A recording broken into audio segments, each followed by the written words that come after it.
Welcome back, ladles and gentrymen. Your host, Twisted Teach, and we are back for Dunda.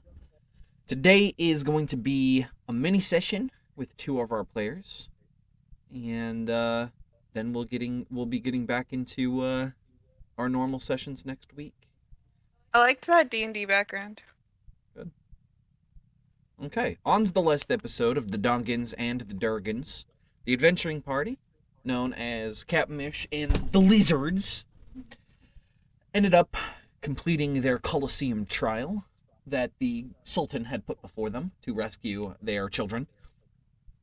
My Upon daughter. completing that, they gathered themselves and traveled to the official trial of kings, where they met up with the prince turned sultan of Jolam.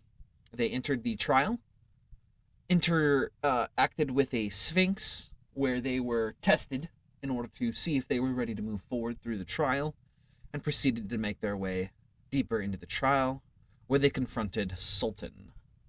The Sultan was secretly a red dragon the entire time, and with the magic of the items granted to them throughout the trials, they were able to turn back the sands of time on the dragon, turning him back into a young adult red dragon.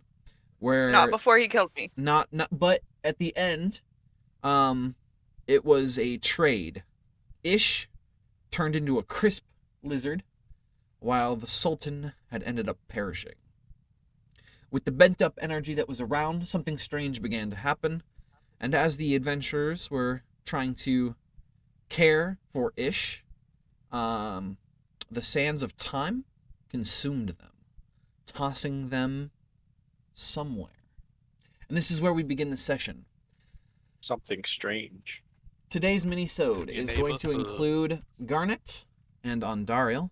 Those are the two that are going to be doing their minisode today. And then tomorrow, we will be doing Ish and Zap. So, let's get started. As the sands begin to wrap around you, they begin to glow a strange gold. They begin to wrap around you. Ish right now? No. Burnt lizard. Burnt lizard. Here we go. This is Ish right now. Burnt lizard. Crispa crisp. They call it Crispa crisp. I call it Krispy The Kreme. sands of time wrap around you guys, enveloping you completely, seeming to drag you somewhere else. As you guys are sucked into the sand, you guys begin to fade from this current time. And as you are being sent back through time, the sands begin to shift around you, replaying memories and your history, as each of you are tumbling through this vast void of golden energy. You get snippets of bits and pieces that you have forgotten or truly never experienced throughout your history. But Garnet, as you were flying through this kind of golden void, a memory seems to flash before you, and you are thrown from the sands, and you return to the streets of Jolam. You were there only less than a week ago, but this memory feels off to you, different. You're walking down the streets. You had just recently purchased your outfit that you had gotten. And as you are wandering through the streets, making your way back, you begin to get a sense of an eerie feeling surrounding you. It's as though you're not truly in control of your own body, but you seem to start remembering this. You start to feel somebody following you. Make a perception roll. Who? Garnet. Perception. Where? Here we go. Yeah, okay. You get this eerie feeling that somebody's following you, but you can't seem to identify anything more than just the busy hustling of the streets, individuals moving to and from. In order to get rid of this eerie feeling, you begin to turn down a couple of different alleyways. You don't remember turning down these alleyways, but it feels almost right to you. It's strange, but the eerie feeling starts to dissipate. You relax, letting out a pent up breath that you didn't realize you had before you get a strange feeling that overcomes you. Make a wisdom saving throw, guys. But Right. Give me 1 second to pull it up.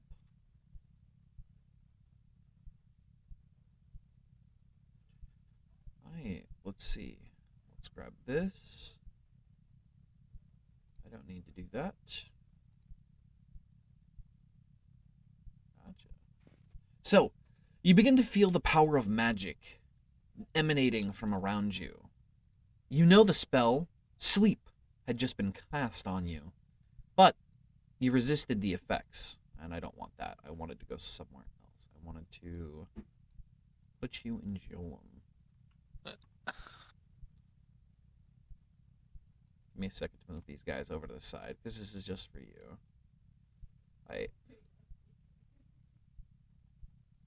So, maximum HP 40. So, the sleep spell had just been cast on you. You'd managed to resist the effects of the spell itself before a group of individuals turned the corner behind you and in front of you. Several cloaked figures stand within the hall or the alleyway with you, blocking your path forward and your path back.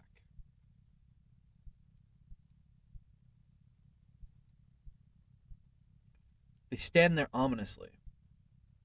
okay. Menacingly. Does one of them look like a leader, or are they all kind of the exact same? They're all cloaked similarly, but you can tell that one is standing back a little bit from the rest of them, kind of overlooking this. I'll turn to him and say, "And what do I owe this pleasure to?" The cult sends its welcomes. But you shan't worry for very much longer. Go, capture this fool. Go ahead and roll initiative. Fuck off! Oh, sorry, I didn't click on me, but That's fine. I can go ahead and fix that here in a second. That's funny. You get it too. this is not great. That's gonna be fun. We get to see Unless how they he get does a without crit us. one. Alright, let's see. Let's do these guys first. 17. yeah. No matter what you roll, it's gonna be higher. Yeah. Alright, so the other individuals are going to rush forward with their scimitars as they run down the alley, and they start surrounding you and swinging their scimitars. They are going to have advantage as they are flanking, and they're going to begin using their scimitars. One is going to hit, doing 7 slashing damage. Do I have like my full HP of You do. at this point? Yeah, Okay. you're at 44 HP. And do I have like all my sorcery points and everything? Mm-hmm. Okay, just making sure. Because last time we were in the middle of something, and you said 7. Yes, 7 slashing damage. Okay, 3 more scimitars. Another one's going to hit for 4 slashing damage. Another for 5 slashing damage. And a last one for 3, for a total of 11, 16, 19 points of slashing damage. The cultist in the back is going to begin chanting some words as he begins to cast the spell Hold Person. Go ahead and make a wisdom Can I save. counterspell? Can you counterspell? Yes, you can counterspell. I'll cast counterspell. Alright, go ahead and post that for me. Attempt casting a spell. If creature's spell of 3rd level or lower, its spell fails and has no effect. If casting the spell of 4th or higher, yep. Awesome. His spell begins to fail as you counterspell it. He kind of growls in frustration. It is your turn.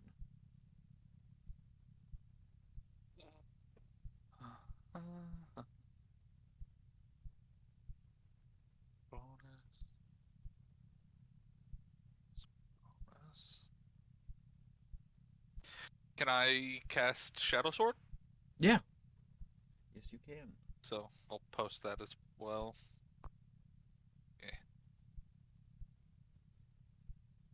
And then could I make a green flame blade attack at that one right there? Yes, you can. Yes, that's the one. Yes, you hit.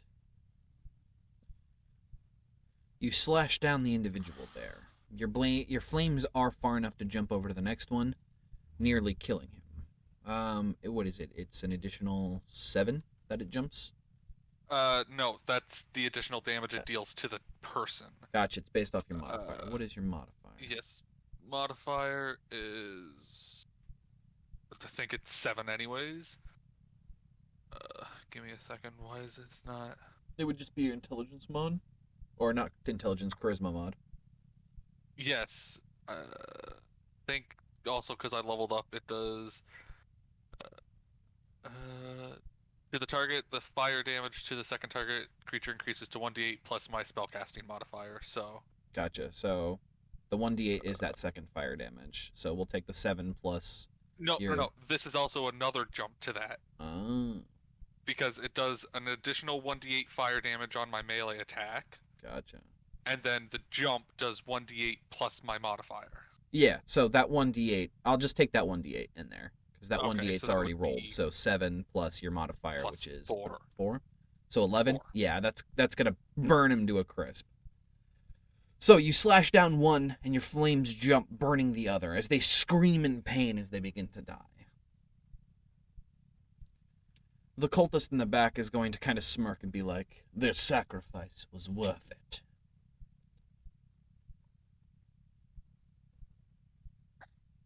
Very cool, bro. Yeah. It's Very not very... cool. 5 on 1. It's not very And- dope, guy. Not very cash money. It's not very cash money. Very PogChamp.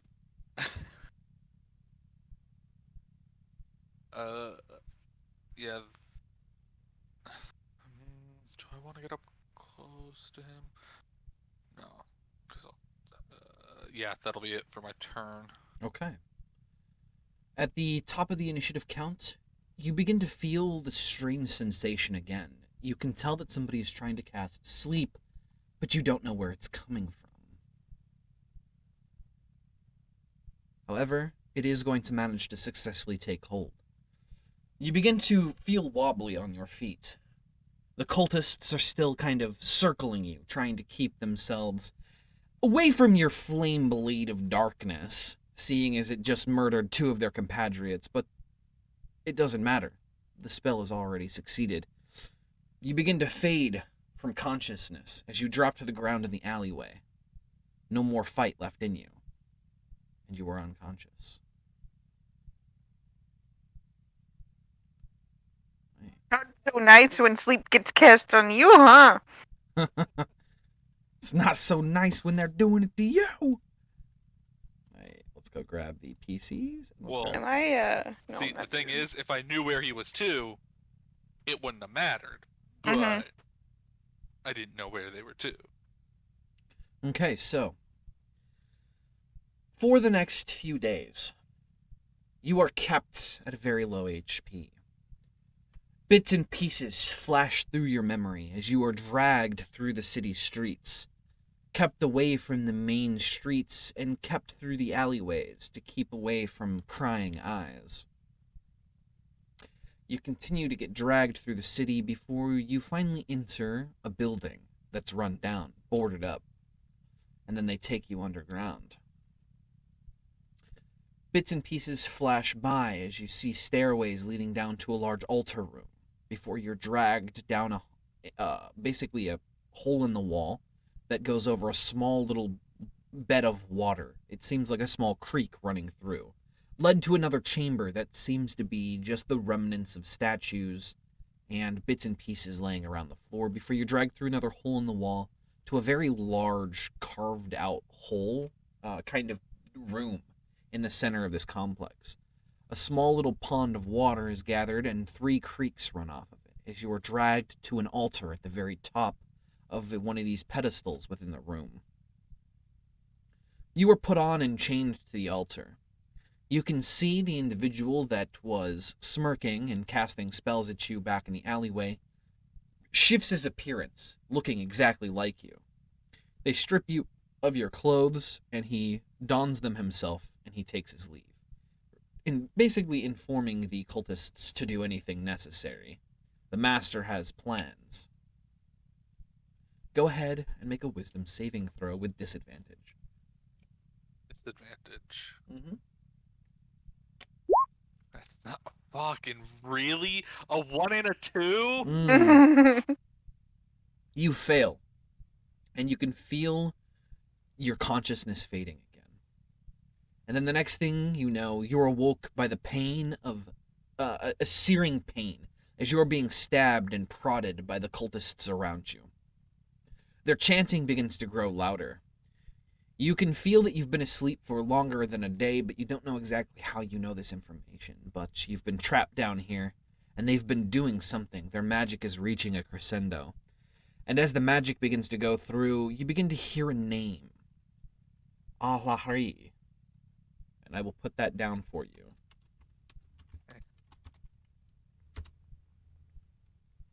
Al-Ari.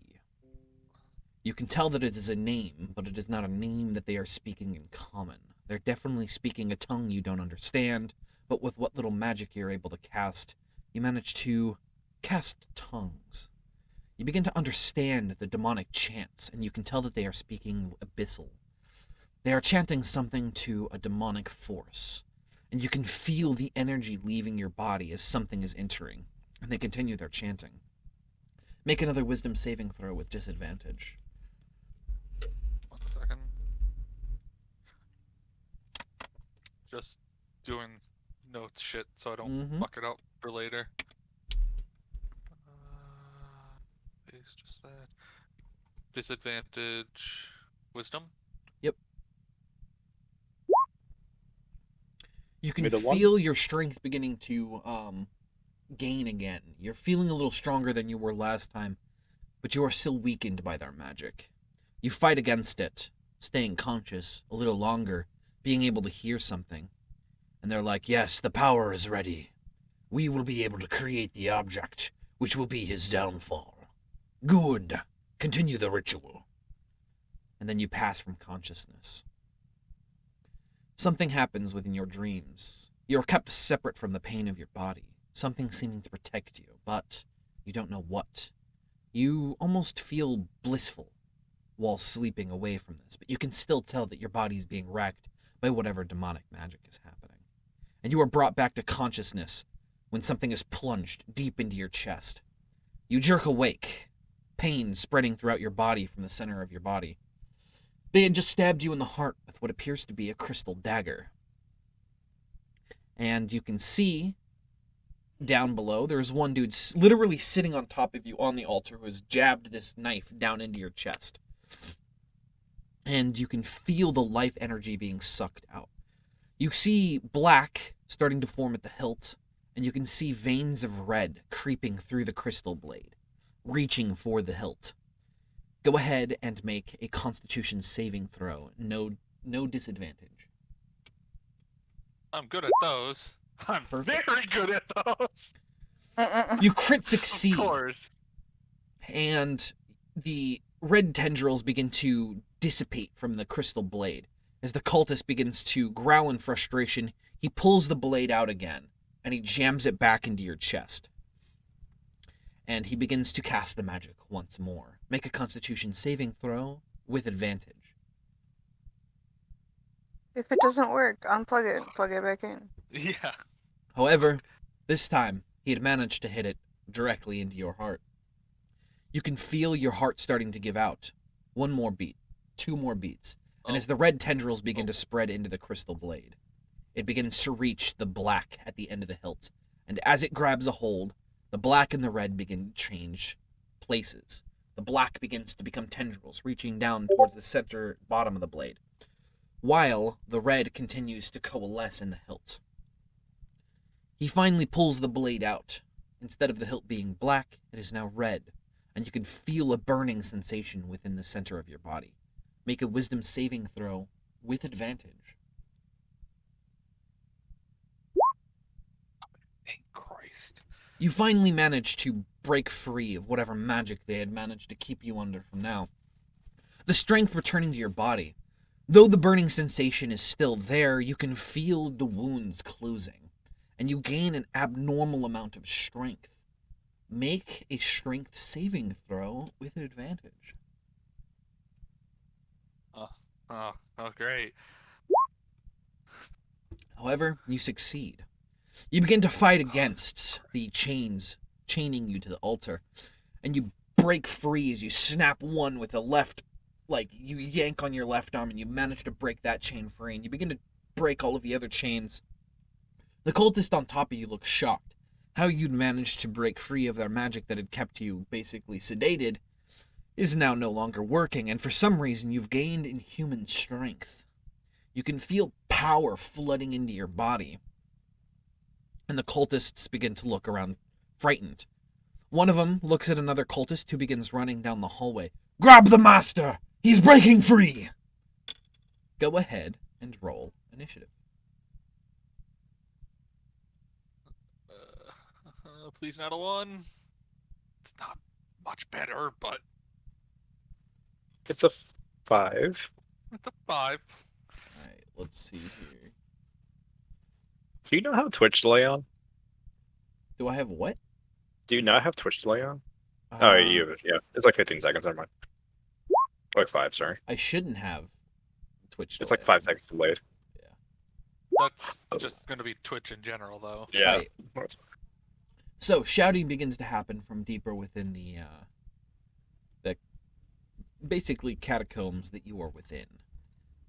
5, 15, 20, 25, 30. Garnet, it is your turn. The cultists So you say- draw their scimitars. Is there the guy that's still on top of me, or? He's been pushed off, but he is within 5 feet of you. Okay.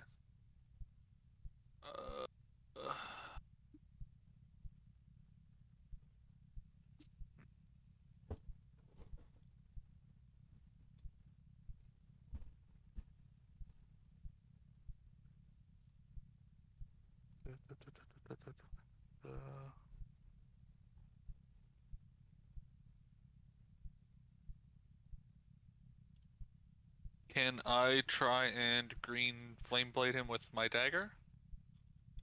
Yeah.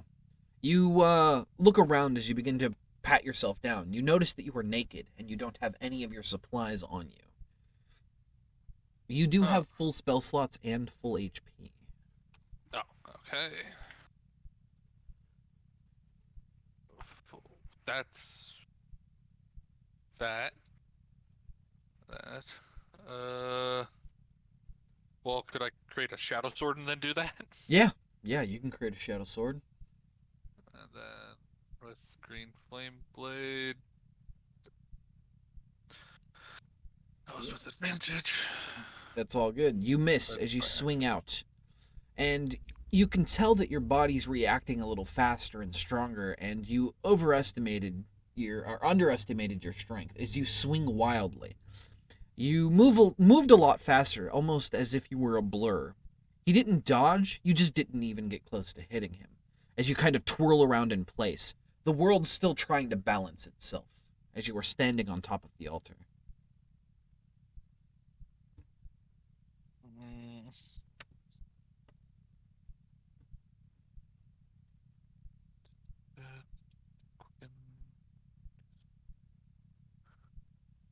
Can I quicken, what do I want to quicken?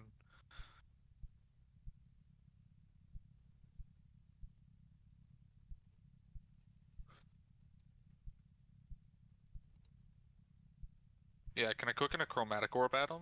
Or would that be disadvantage for a ranged spell? It will be disadvantage for a ranged spell since you are within melee.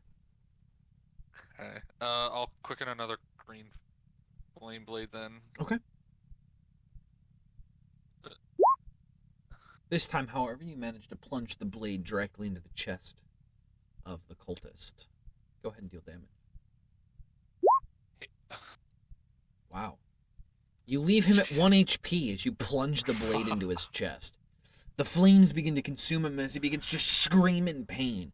Black begins to spread out from his wound as he just, falls to the ground with your shadow blade, plunged through. No physical damage was dealt, but he's still screaming in agony as the flames begin to consume his body. He dies of shock. Thank you. Poor motherfucker. It's just like, ah! Alright. Anything else you'd like to do? Uh, that's all I can really do. Okay. Next are going to be the cultists. They're going to begin rushing forward. 5, 10, 15, 20.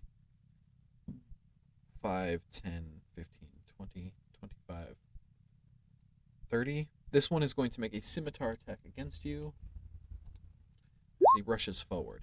He is going to hit, dealing 2 points of slashing damage. As he cuts across your chest, instead of your blood coming out red, black splatters the ground around you. 5, 10, 15, 20, 25, 30. Right? 5, 10, 15, 20, 25, 30. 5, 10, 15, 20, 30. And 5, 10, 15, 20. 5, 10, 15, 20. And 5, 10, 15, 25, 30. Alright. Let's see. 5, 10, 15, 20, 25, 30. You can see a figure walking around the edge of one of the basically holes within the walls in the area. And he's a little better geared and armored than the rest of these. He's in a cloak like the rest of them, but he's got bits and pieces of what appear to be banded mail around him. And it is going to be your turn, Garnet.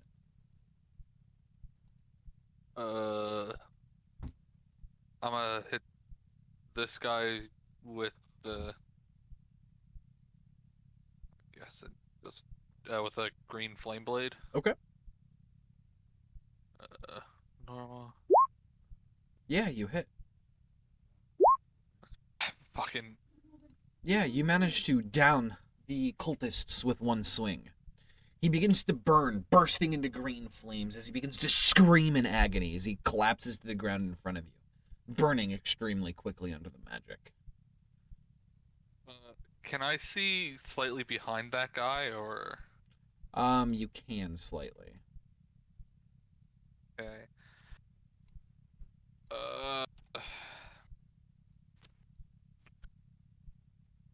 Sounds about right. Could I launch a fireball right there, where Yes. say the number 4 is? Yes, you can. With a quicken spell, obviously. Yes. Fireball. They're going to make dexterity saving throws. One succeeds. The big guy succeeds. Okay. And then the small guys that are there that are within range fail, taking a total of 23 points of fire damage, getting completely burnt to a crisp. And then he is going to still take half damage, which is 12? Perfect. Yes. So, as you launch the flames out of your hand, as the fireball leaves and begins to grow as it travels through, you notice that the flames are no longer red, but a seemingly darkish purple, as they are launched through the air and explode, leaving tendrils of, like, inky dark flame. Alright.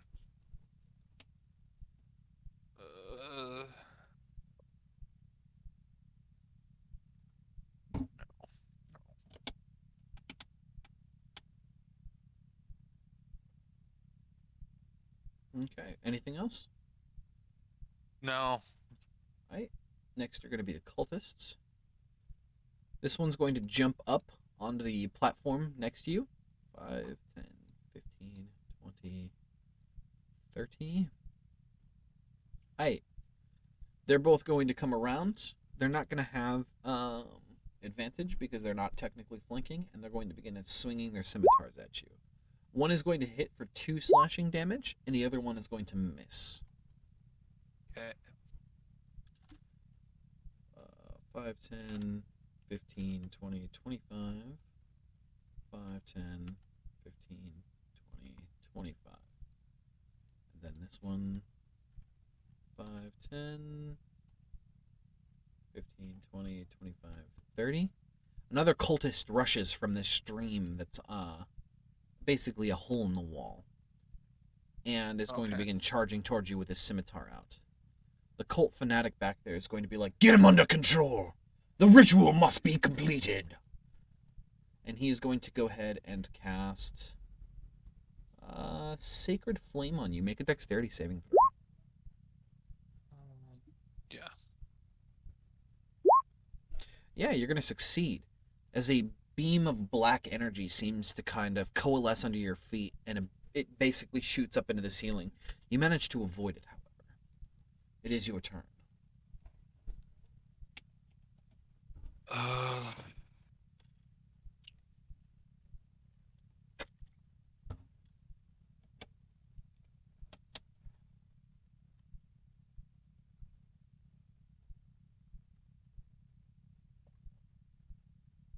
I guess I'm just gonna. Fuck. Fuck.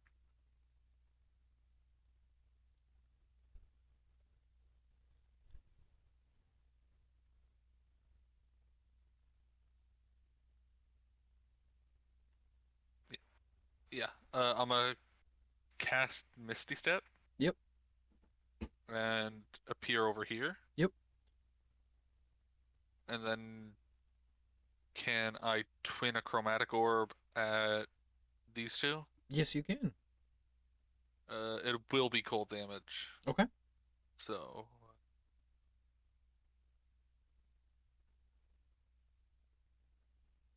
Yeah. So level 1. 1. 2. Okay. So both of them hit. However, as you're casting the spell, infusing it with the cold energy that you know so well when wielding your staff, your veins begin to burn unnaturally, as you can feel a different energy coalescing in, and as you launch both of the chromatic orbs out of both hands towards your enemies, the damage type changes. And instead of ice coming out, 2 black flame orbs shoot out of your hands. Okay. Still for Yeah. damage. Yep, still damage. That's the Yeah. first one. First And one's that's going to second. die to the flames, and the other one is also going to die. As you bombard both of the cultists with your flame orbs that you shot out, it immediately consumes them, burning them alive as they scream in primal terror as these flames begin to consume them. After just moments, nothing is remaining except piles of ash. Also, everything went black. I Yep. think one of them was the light source. Gotcha. Here. Is that fixed it? Nope. Like I saw all the color and like say up to here, and now it's just gray and black. Alright, that should help. Nope. Unless I move around. No. Reload, because I changed it to daylight mode.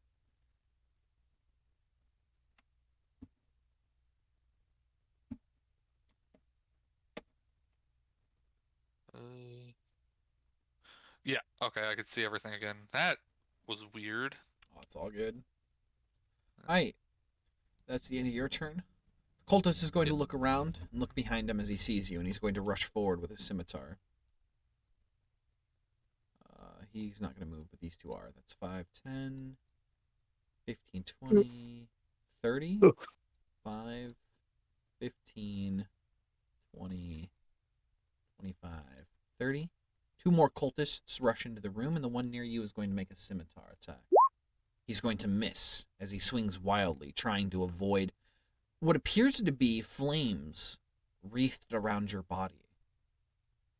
Cultist Fanatic's turn. He's going to walk out, and he is going to go ahead and cast Hold Person. Go ahead and make a Wisdom saving throw with advantage. Yeah. Yeah, you managed to successfully save against the spell. The magic doesn't take hold. It is your turn. These fucking guys right next to me are pissing me off.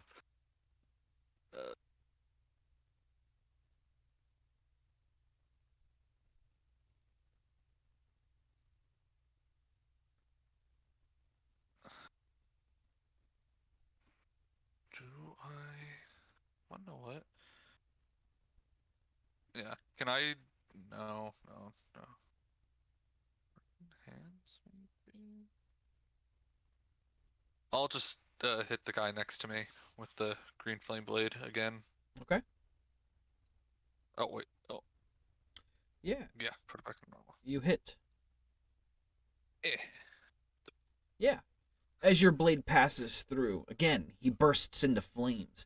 His eye sockets begin to erupt into flame, and his mouth as he begins to burn from the inside out as he collapses to the ground, flames consuming him.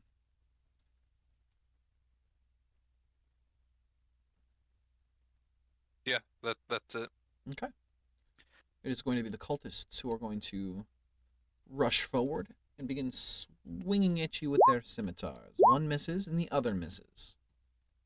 The cultist fanatic is going to go ahead and cast. I don't know if you're forgetting about that guy up there. Oh no, he's good there. Okay. 5, 10, 15. He's going to walk forward and he's going to cast Inflict Wounds, but he is going to miss. And it is going to be your turn, Garnet. I'm a green flame blade. That one right there. Yep. Wait, no, I have. Yeah, you hit. You kill him with the damage as he begins to burst into flames as well. Where would you like the flame to jump? This one. Okay. So he's going to take 5 plus 4 is 9, equaling his HP. And he also, as the flames jump to him, begins to freak out as he begins to attempt to shake the flames off. But it climbs his body and begins to consume him. He burns alive, screaming in agony, as the cult fanatic is the only one left standing. Can I turn to him and say, "What have you done to me?" Fool, we've only done what was necessary. Your life energy is ours now, and there is no escaping our master. Your master? Who is your master? Fool, I am a student of the dark arts. All Ari will be reborn. You cannot stop us.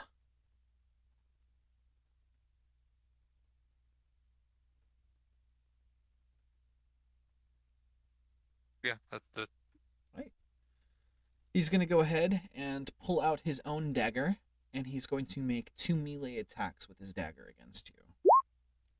He's going to miss with one, however, he is going to hit with the last one, as he slashes across your thigh, dealing 5 points of slashing damage.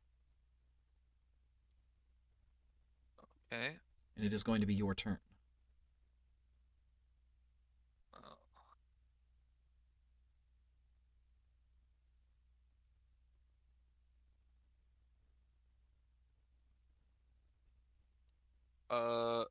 I'm gonna do a green flame blade again. How many turns has it been actually? Shit, I had to keep track. You're still good. You've got another 4 rounds of green flame blade, or your dark Or blade. shadow blade. Yep.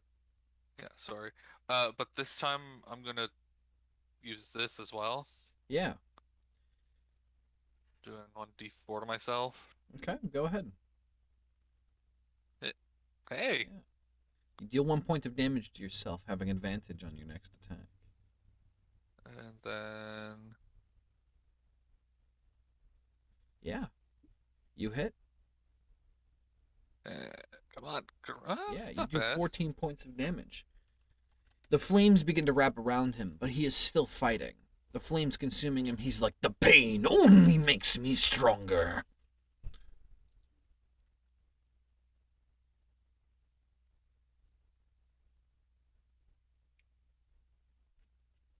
I'll ask once again, who is your master? All are reborn. And he grabs his dagger and he plunges it into his own chest. The ritual complete with my life. Called it. Return, master! And he falls to the ground dead. And you can see the blood of your enemies begin to kind of pool and begin to kind of lift off the ground as being sucked into something. And as you follow the movement, you look up in the center of the room, and a strange black stone is emitting a kind of dusky light over the room. You had been only using it as a primary light source of low light vision within the room with no issues, as the flames had died away earlier. As the blood continues to coalesce and head towards the stone, it begins to glow brighter and brighter.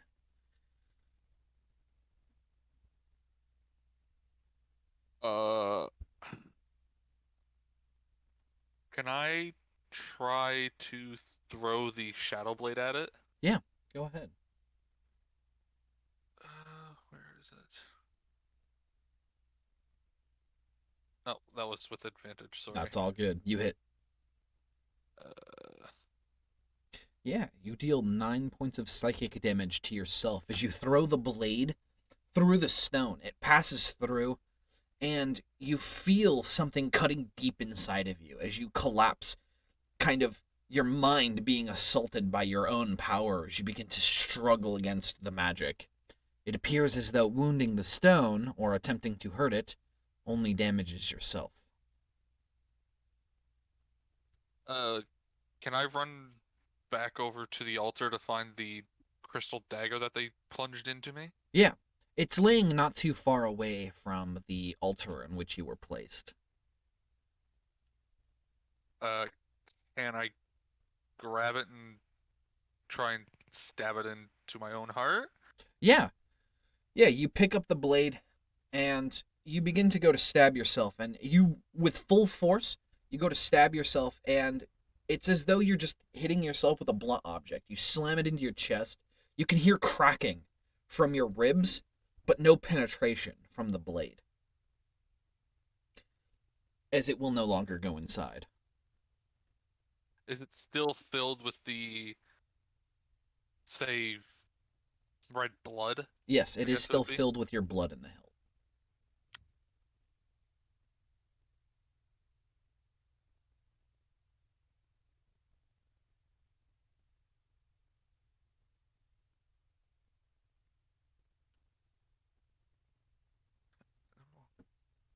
Do anything?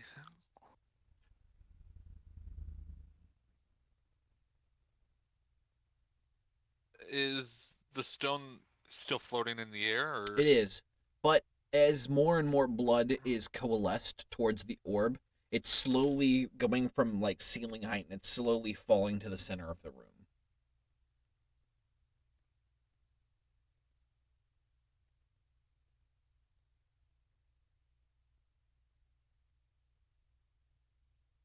how far up would you say it is?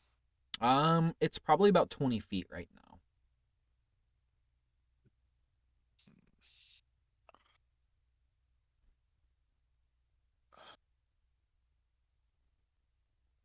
I'm gonna try and leave the room from this way. Gotcha. As you go to leave the room, you hear an insidious laughter.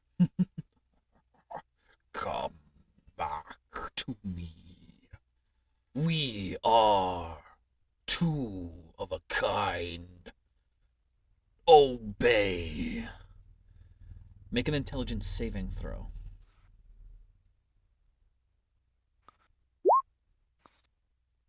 You fail, and as a strange urge begins to overtake your mind, you must return to the orb and you must grab it.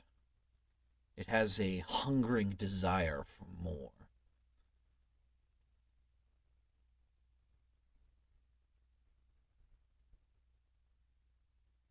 Yeah, I guess I'll turn to the orb and start walking towards it. Okay. As you begin to walk back towards the orb, you make it to the center of the room as the orb slowly descends to about chest height, and you're able to reach out and grab it.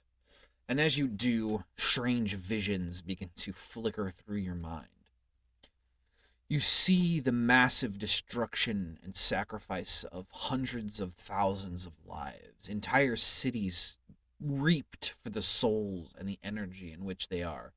You can tell that whatever dark demonic magic had created this was insidious, as they had used the souls of innocent to create a stone able to hold the power of a demon itself. and you can tell that the ritual had been used and succeeded in creating something that would allow a demon to permanently exist within Nephallia.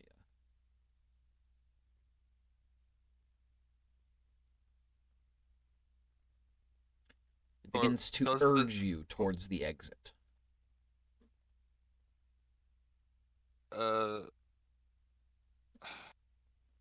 do I see my things anywhere? You don't. No. Not within the room you were in. Can I try going up that way? Yeah. To Yes, you because I can. did see somebody come from there. Yes. You head over to the stream. You can feel a tugging, a sensation to go back, but it does nothing more than urge you to return. Yeah, I'll keep going forward. Okay. So You make your way through. You have to duck a little bit to make your way into the stream that is dug out, as you find yourself at another dugout area that leads to what appears to be a room further in. I'll go to that room. Okay. You walk down the tunnel as you find yourself within a storage room. Several belongings of the cult are in here. Extra food supplies, water, extra like robes and utensils of torture are stored here within the room. Can I take and put on a robe? Yes. Yes, you can. You put the robes on over. They're quite comfortable, made of a very nice soft material. Okay.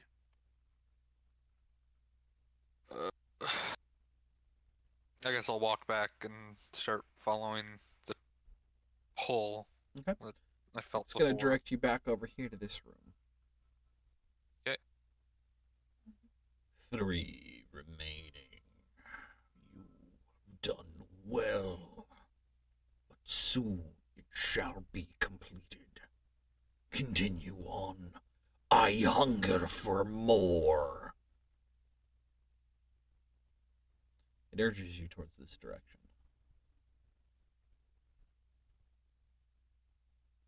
3 remaining? Yep.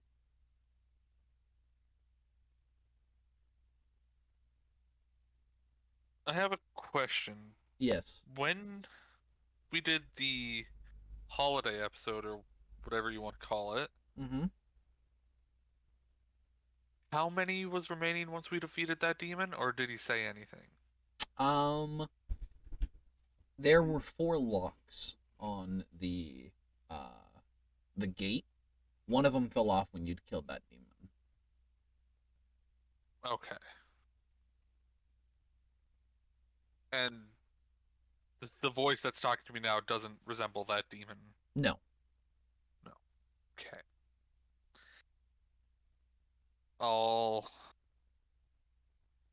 I guess I'll move into this room here. Okay. As you do, the door on the opposite side opens, and a cloaked individual walks out. Surrender yourself to my child.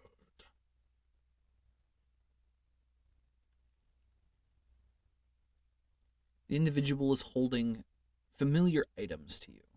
Your staff in one hand and your belongings in the other.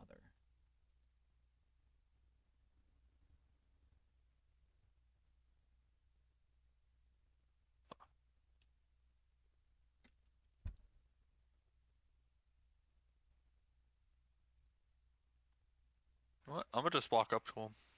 Right.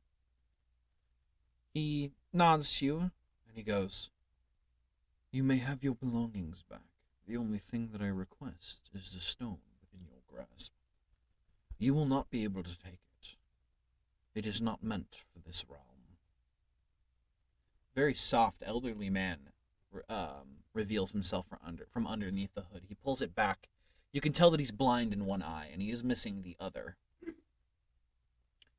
He's completely blind. Yeah. He's got a milky white eye, and the other one is missing. And he smiles with a crooked smile. He's missing quite a few teeth as well. What's a crooked smile? You smile and your teeth are all over the place.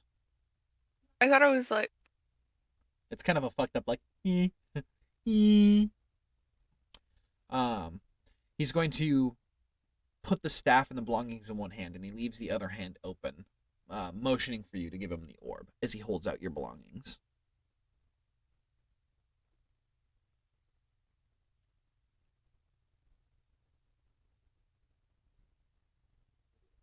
Give him the orb.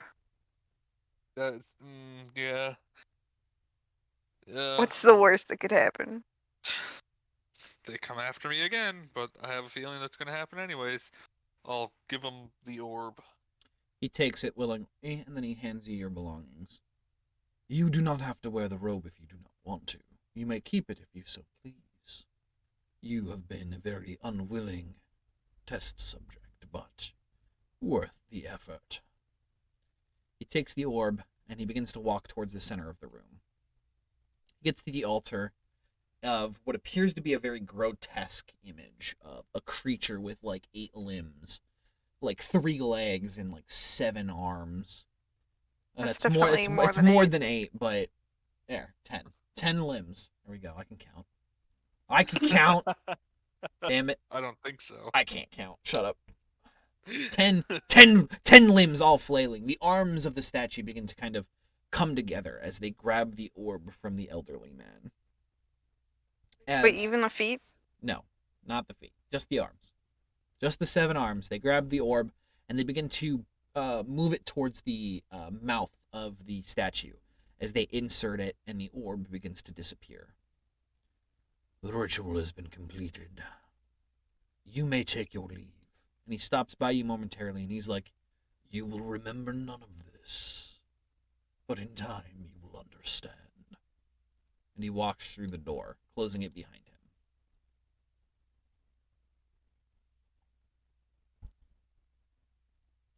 Okay. I guess I'll put on all my gear. Do I still have the dagger? You do still have the dagger, yes. He didn't take it from you. I'll put that in bag of holding. Okay. Yeah, you put it inside your bag of holding.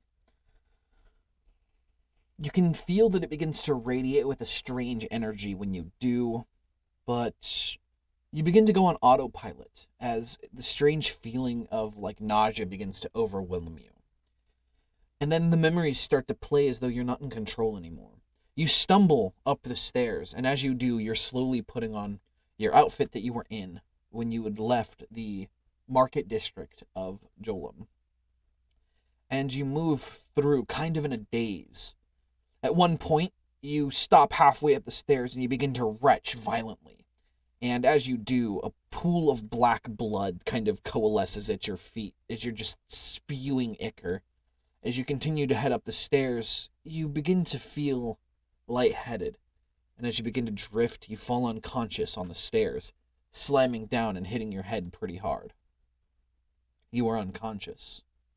And as this memory begins to kind of pull apart from you, you get thrust back into the golden void of the sands. You can tell that the memory is no longer gone, as it has been thrust back into your mind. You feel a headache as you are tumbling through this kind of memory sequence. As you keep going further and further into your past, it begins to speed up. Everything you've just experienced with your party members when you had first met and all the way to the scroll passes by in but a moment.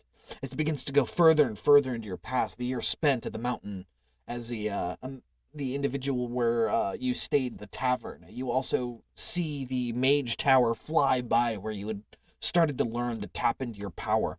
And it begins to go further and further, and then it finally reaches the memory in which you had touched that item that had sent you spiraling to Nephallia from your homeland inside your father's manor, and it begins to play back as it continues to drag you further and further into the past, as it begins to drag you past your fights with your brother and the times learning with your sister and your mother smiling at you, and then it goes back even further. You no longer are yourself. The memories in which you were experiencing are no longer your own. you begin to see flashes of your mother experiencing, carrying you for so long pregnant, and it stops at a certain memory as you get thrust back into it. Conception. No, not your conception. Before your conception. Your father is sitting directly next to you. You are kind of within the... It feels like you're within your own body, but you know you're not. You've never experienced this memory. You have no memory of this whatsoever, and you can tell that you were within your mother's body. And they're sitting directly across from a very familiar figure that you now realize. The elderly man in the big billowy robes that you had experienced in the dreamscape sits across from your parents. He's got a strange box in front of him, and there's a conversation going back and forth. And you can finally hear that you'd been experiencing a ringing sound, and it slowly begins to kind of die down as sound begins to return to your world. And your father is speaking. He is like, "Ah, yes, of course. We'd always welcome you here. You are always a treasured member of our society, and you have done more good than probably any of the other adventurers I've hired." The man across from him smiles and goes, "Well, I could not have possibly passed up the opportunity to see your beautiful wife giving birth to another child. It is only sad that I have come with only but a single gift." He goes, "Well, gifts are always nice, but your presence is more welcome than anything else." And you smile. Your mother smiles.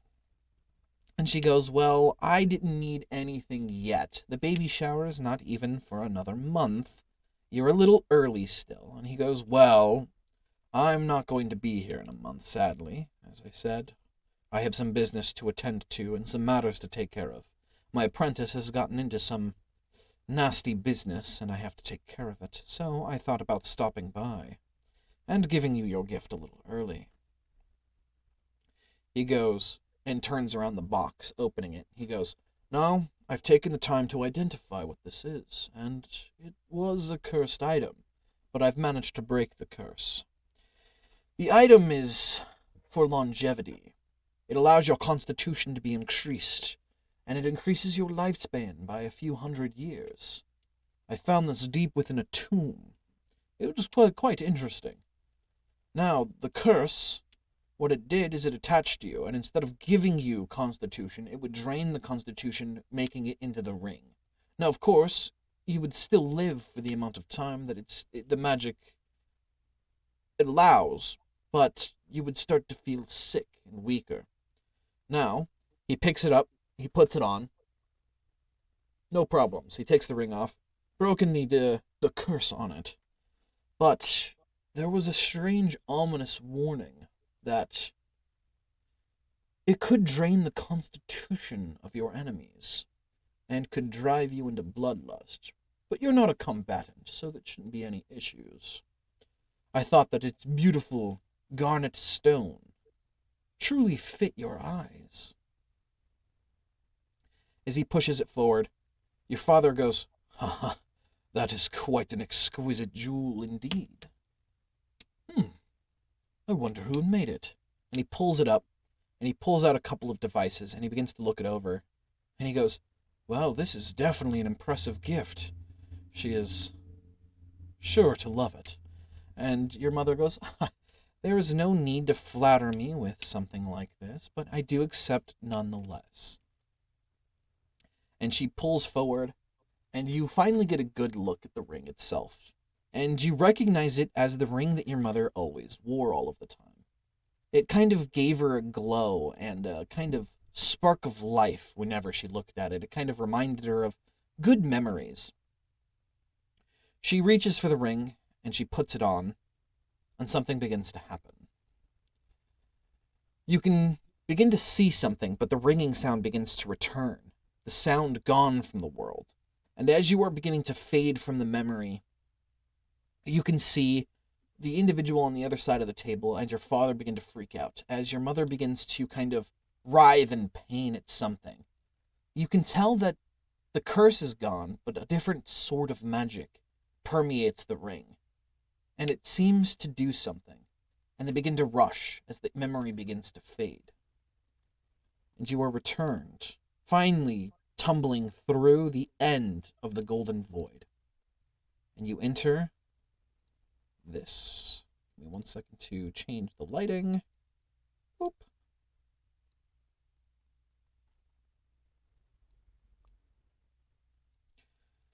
You appear in an area on top of a pillar surrounded by strange objects. Statues exit the clouds around you. Giant spools of hair surround another statue near you. Coins seem to tumble through the air, disappearing into the clouds. This is a weird dreamscape, but you recognize it as you've seen it once before in a different form. You feel comfortable as you stand here.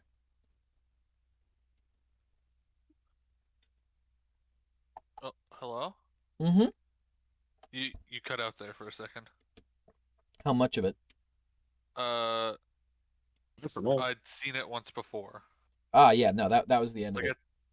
Like at the very end. Yeah, you'd seen it once before, you'd been in a dreamscape, and it feels comfortable.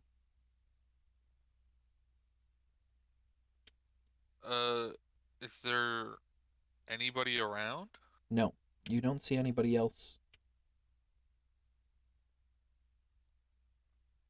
Is that like stairs? Yes. Planks float ominously towards a clock tower with its face currently out of the clock itself, kind of as a platform further up. It floats ominously, Ominously. but he's comfortable there. Yes.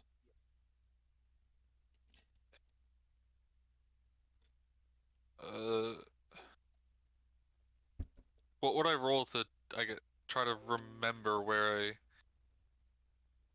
this feels familiar?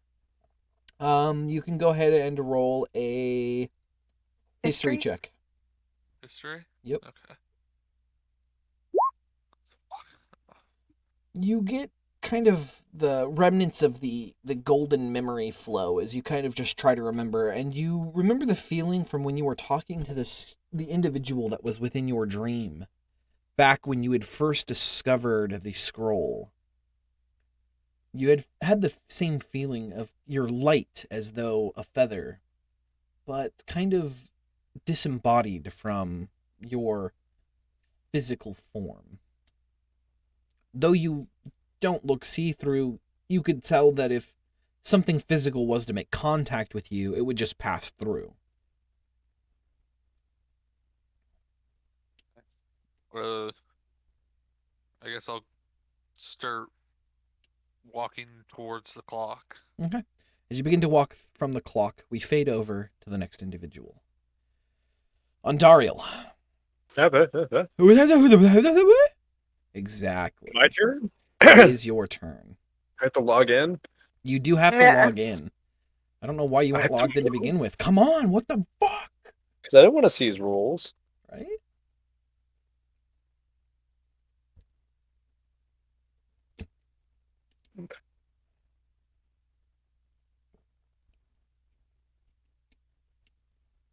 Let me know when you are actually loaded in.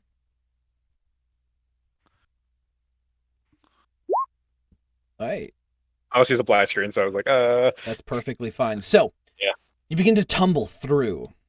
The golden veil was absorbed around you as you were tossed into the same golden void. As you are tumbling through, memories of your past begin to flash by. First, it starts slowly, from your trip through the Colosseum, all the way back to Terumai, back to Jolum.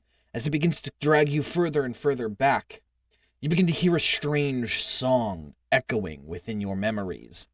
Two songs seeming to play at the same time. One an eerie off-tune song of a sea shanty, and the other a deep rumbling of kind of primal energies, almost as though the ocean calling you itself as you were tumbling through your memories. You burst through the surface of the ocean water as you were going back through past. As the memories pass by you, the gold shifts to blue, as you are brought back to the city of the sea elves and back to the encounter with the Kraken. and the strange feeling that you'd felt there, almost calm and cool, collected as though you were finally at peace and home, as it begins to drag you further and further back away from that feeling of bliss, as it drags you back to the surface of the water before you had dove in, and it replays the trip back to the city of the elves. And it seems as though everything's being played in reverse.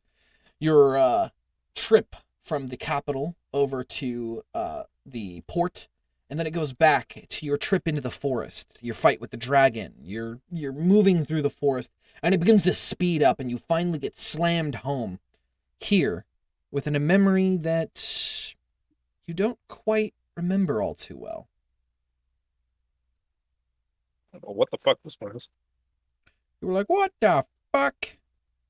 Sorry, where the fuck am I? Give me 1 second to pull everything out. So, Cinderella is not near, is not far away from you. No, that's not Elizabeth. That's a sun elf. So, you vaguely remember your time spent training with the harp. When you were learning to use the harp, your trainer, the beautiful elf that you had interacted with, had informed you that there was a time where you were going to gather with the other elves and attempt to play a song. This memory seems to come floating back to you. You had been training for several days with the harp, and you'd been playing non-stop. Cinderella's nearby, and he kind of nods. It is a rare time for an outsider to be invited to a musical concert such as this. Andariel, you better not squander this opportunity. Of course not. I am the best bard that ever lived. Yes, of course, but you're going to experience something different today, my friend. A different kind of music. Like what? You will see. I am not allowed here, but I figured I'd see you off. Your trainer kind of motions for you to cross the bridge, seeming irritated that you're taking your sweet time. I rush over, I guess. Right. She follows behind. Ah, yes, of course. Follows behind. Move it up! Let me know where is this the door? No. This is the door over here. Yes, yes, behind, yes. Yes. She just begins to like flicker in and out of existence as you're not moving fast enough for the sequence. It's just like, you need to follow the NPC. You need to follow the NPC. You need to follow. Yes, right here, of course. Yeah, of course. She like, stop moving. she finally teleports to the door. You must enter the concert hall. She follows up behind you and pushes the door over to the side as you enter a very vibrant looking hall. Several very armored guards are standing in the entryway to this hall, and they kind of nod to the noblewoman entering through here. And they look towards you, and they kind of just frown, and they're like, "Why has he been brought? He is not part of the concert." She goes, "He is my student, and he must learn." They go, "As you command, but we are watching you, half-blood." Right. They're still racist. I remember the elves now. I remember the elves now. She begins to move casually through the concert area, and she goes over to the next door, waiting for you. She motions for you to come. Sprint past Flickering in and out, yeah. Yeah, she's just flickering out of existence. She's just Follow. She's not walking. She's just misty stepping away. Yeah, she's just like blinking. Like the memory sequence is obviously broken, so she appears as though she's one of the people sitting on the like choir area, like the seating area, and then she like appears like 5 feet in front of you, going follow. It's like fucking the anime. What's the fucking Assassin's Creed thing called? Oh, fucking the Animus. Yeah, that's what I thought. Okay, yeah. Yeah, that's exactly what it is. You are experiencing the Animus glitches. She's going to go forward, and she's going to head back. Blend in with the rest of the NPCs. Yeah. She's going to take a seat next to the large harp here, and she motions for you to follow. She pulls out her own splendid hand harp, and she goes, I have prepared this one for you, Ondario. This is what you will be playing. She also pulls out a stand with the music that you guys will be playing here. And she's like, you have been practicing quite a bit, but the magic is still going to take some time to learn. Are you ready for the ritual, Ondario? What should I expect? As you are not an elf, you will feel strange, as though out of place here. You will feel almost as though your body is being left behind by your soul, as you seem to leave, in a way. You shouldn't be expecting much more than a kind of euphoria. I'm having crack mushrooms again. Hey. She's like, I like shrooms, as she begins to teleport around the room again. I think the elves would love shrooms. What do you mean? Right? Okay, so she sits down and she begins to test the strings of her harp as she kind of warms her fingers up. And you can hear the rest of the concert hall beginning to do the same thing. Several instruments begin to float around the chairs. With no person playing them, they begin to play themselves. She looks over and she kind of just looks expectingly and she's like, are you ready? As ready as I'll ever be. Perfect. And you can hear the instruments kind of coming to a single tune, and then they're cut off. And then the front two begin to play. And then the next one begins to play directly near you, this one here. And then your part begins to approach. Go ahead and make a performance roll. For one. I cannot roll a 1. You can roll a 1. I can. It just won't be a roll. It'll be 11. Perfect. You come in at the perfect time. You begin to play without too much difficulties whatsoever. You feel inspired by the music beginning to play, and a strange atmosphere begins to surround the room. Go ahead and make another performance check. With advantage.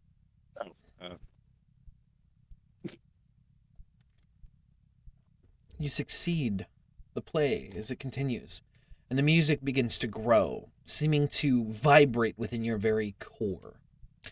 Go ahead and make another performance check, this time without advantage. What's that? Okay. You can feel the energy kind of falter a little bit, as though, as you're playing, you kind of miss a chord, almost skipping over it to the next one. In time still, but it seems as though the music begins to speed up. Go ahead and make a performance roll. Normal, yeah. Just a normal performance roll. You catch back up, and it's almost as though the music begins to breathe, as though you had not managed to get a full lungful of air, that pause within the music there, but you managed to get caught up as the music begins to continue. Go ahead and make a Constitution saving throw. You die instantly. You can feel as though a pressure begins to push down on you. Go ahead and make a performance roll with a disadvantage.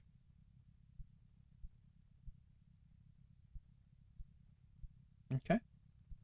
Time begins to speed up, as though you were in a haze. The music begins to take control as your body begins to leave, or your mind begins to leave you as everything goes on to autopilot. The music begins to kind of flood into your body. Go ahead and make another Constitution saving throw with advantage.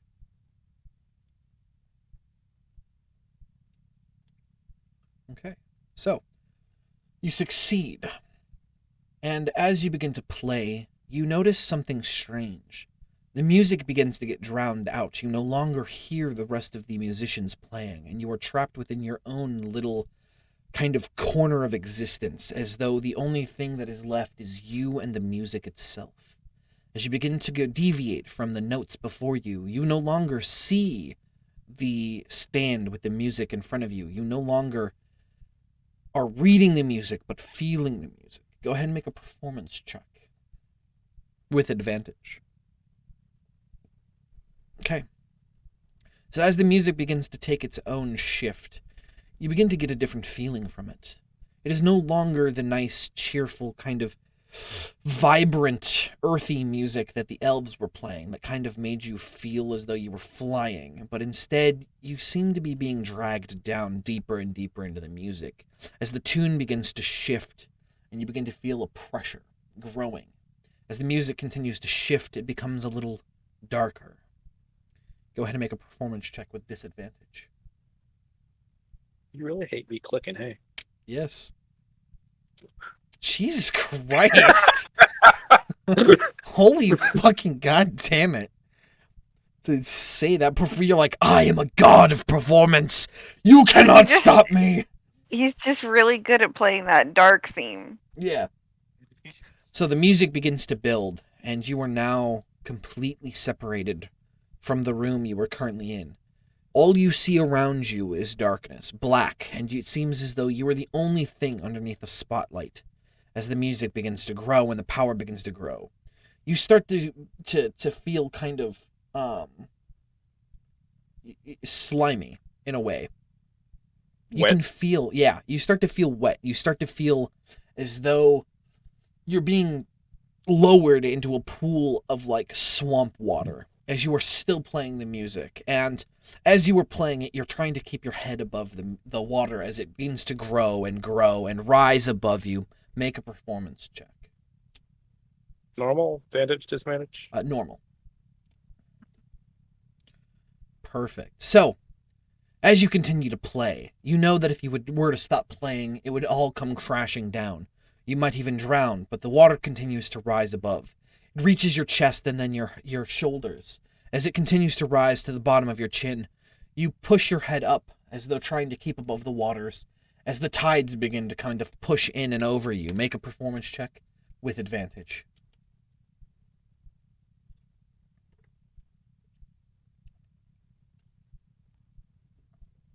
The music begins to reach the points where the water begins to pool over your head. You are now completely submerged within the water. You stop breathing, falling only into the music, knowing that if you were to stop playing, the music might consume you. The waters might drown you, but if you were to keep playing, you could get over this. You could come out, built differently than you are now, feeling as though the energy itself is remaking your very soul. Give me one more performance check with advantage. Perfect. Double 29s. And finally, the music reaches its end. The feeling that you had pushing you forward to play the song finally ends. As you play the final note, the water seems to sweep you away in a vortex, seeming to drag you down and spitting you back into place. As you are sitting in front of the harp, the entire concert hall kind of ends in one tune as the last string that you had plucked leaves a kind of resonating energy throughout. The other members of the hall look at you, and they look absolutely surprised. I look wide-eyed back at my teacher, like, what the fuck just happened? And then, as like the sound begins to die down and it finally leaves, a cheer begins to come from the concert hall. Everyone stands and begins to clap and cheer. And the other musicians kind of just like look absolutely like befuddled in your direction. And she's like, I guess it had worked. I did not expect it to, but you have resonated your soul with the music. You have found your purpose. Is that what that was? You can only tell if you continue to play the song. You have found the song that'll drive you forward. Or drive you insane. Or drive you insane. She doesn't know that bit. You kind of feel... Oh, so it's true. It is true, yes. It is true. You get the feeling of elation as the memory begins to fade away. And you are tossed back within the golden void. And a sheer curiosity real quick. Did you know my performance was 10? No, not at all. Okay. Were you expecting that to turn out very differently? Mm-mm. Okay. No. Were you just going to have him keep rolling until he succeeded? Possibly. It just Keep depends. rolling. Just keep rolling. Keep rolling and you'll get there eventually. So, as you are dragged back within the golden void, as you are tossed back into your memories, something strange happens. As you are tumbling through the memories stop, and you begin to slowly fall through the void as the colors shift from a gold to kind of a pinkish into a blue into just black. And it just feels like you're kind of like slowly sinking into a pile of blankets and pillows. And no, I'm on an acid trip back into town. acid trip back into town. As you continue to fall deeper and deeper Why into is the why state, is this why isn't this issue so right? dream? Too bad. You'll get yours tomorrow. So it finally, pulls down and you continue to fall deeper and deeper into it, and then eventually it hits into an explosion of bright white light, and you are blinded by it as a sound kind of echoes the kind of tune that you get whenever you hear something too loud, and you're like your hearing is gone, and then it slowly begins to kind of fade away, and the room begins to kind of go from the blinding white into what appears to be a very comfortable home. A little cottage. The fireplace is going and crackling, and it seems very familiar to yourself. And you recognize it as home, but you don't ever remember living here. Sitting next to the fire is what appears to be an elderly woman in a rocking chair, sitting there casually. And she looks up and goes, "Oh, my sweet baby boy, you have returned home." Do I know you? You do not know me, no, as you were left behind at such a young age. And I am truly sorry for that, my sweet young one. Come, sit. And a chair materializes next to the fire. Mother! You must have so many questions. Why'd you leave me? Life is not always fair, my boy. And you must know that I did not leave you out of spite or hatred, but out of necessity. What kind of necessity? One that you are destined to follow. Is it the call? No, it is something deeper. Something you can't quite understand yet. But you can tell me. No, I cannot. But there is one that can. Your father. Ew. You must find him, child. Where would he be? Deep within the burning hells. Oh, well, I could have guessed that one. Comforting. Yes. You must go and meet your progenitor. You must ask him, and you must understand. I do not know why I have been able to leave my place within the heavens, but I have returned to you now, my child, to inform you that you must go and you must continue your trials. But the darkness inside of you will consume you. You must fight against it. And you get a strange feeling as though something watching you from the corner of the room. And as you look around to identify it, you notice that on the edge of all the vibrant color, there seems to be a darkness growing within the room, as it seems to kind of spread from the very corners, seeming to kind of reach towards you. Like a tentacle, like looking. Yep. It's more like a tendril of just pure darkness, and an eerie feeling of like malicious intent, trying to The reach unicorn? for you. It is not a unicorn, no. It likes the unicorn. It is like the unicorn, yes. Can I try and like? Is it like reaching for me? Is it like getting close, or It's not getting close, but it is reaching for you. can I try and suppress it? Yes, you can. And as you attempt to suppress it, Your mother sighs and goes, "It is not that simple, my child. This is the only place you have left that is safe from the corruption. You have fallen to its power, and I have been able to bring you here only to make you realize that this is your only attempt to fight. You must somehow break free and reach your friends. You must inform them of the darkness around your heart."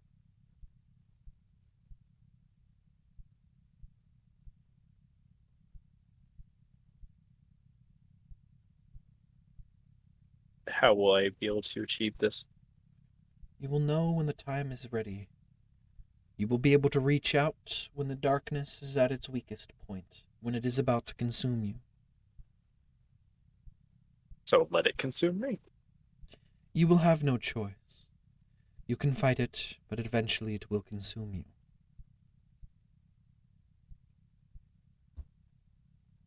Really bad advice, Mom. Yes, well, I am only allowed to do so much for you, my boy. She Allowed? stands up, and her wings begin to spread out. You realized that the memories of your mother from before, this is not truly your mother, but a feeling of maternal instinct seems to kind of emanate from her. She spreads her angelic-like wings, and she reaches over to you, and she kisses your forehead, and she is like, "Oh, I only wish that I was there to watch you grow and evolve and be born again. This time may be Heck, Mother. different, and I only hope that you find yourself in all of it. You are lost, and it is not your fault, and I am sorry." She kisses you one more time, and she begins to walk towards the door. "Remember, find your father. Then you will have your answers." Buttons! Murray! So, She got on my she desk. opens the door, and she walks through it, leaving it open behind her, as the darkness seems to be coming from out of the door as well, as it begins to kind of spread further into the room, seeming to take over that entire wall, as the tendrils begin to spread. And as your mother's form begins to get further and further away out the door, you begin to fade from this realm, as you are thrust back into the dreamscape. Again. Yes, you were at the dreamscape when it was all white. But now, you are thrust back into the dreamscape, not very far from a garnet walking away from you, as you just poop into existence. Poop into existence. And you are standing on a large pillar in the center of a field of clouds. Statues kind of like wind throughout it. A giant snake statue, the hare statue, and the coins continuing to fall through the clouds. Okay, wait. What are the statues? There's a bunch of tendrils, and these are tentacle statues. And this one's covered in snails. This one's got hair. I really like this one. I found this artwork, and it was like really interesting. So I was like, fuck it. There's a snake. There's a snake. Snake. Oh, Twicer. I want that treasure. Alright, so you pop back into existence. Garnet, as you begin to walk towards the clock, you hear a disturbance of air from behind you, and as you turn around, you see Andariel standing there, looking confused and dazed. Can I just be muttering mother? Yeah, you can. Yeah. Okay, cool. The fuck is wrong with you?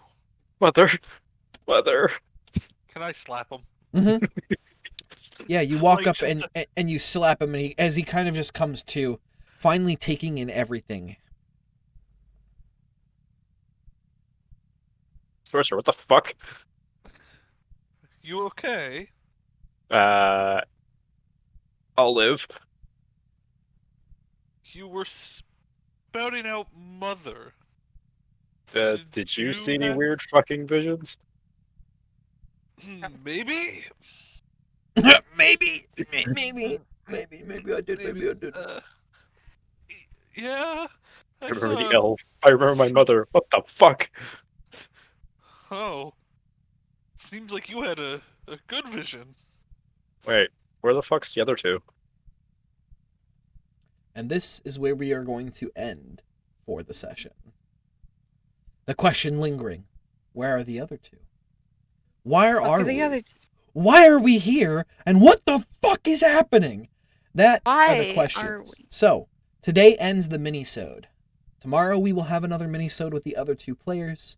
And then, the following week, we will get back to our normal D&D sessions as we finally get through the dreamscape, through the twisting golden energies that have kind of sucked them through time. Ladies and gentlemen, thank you for watching, and until next time, bye. Bye. I like it how it's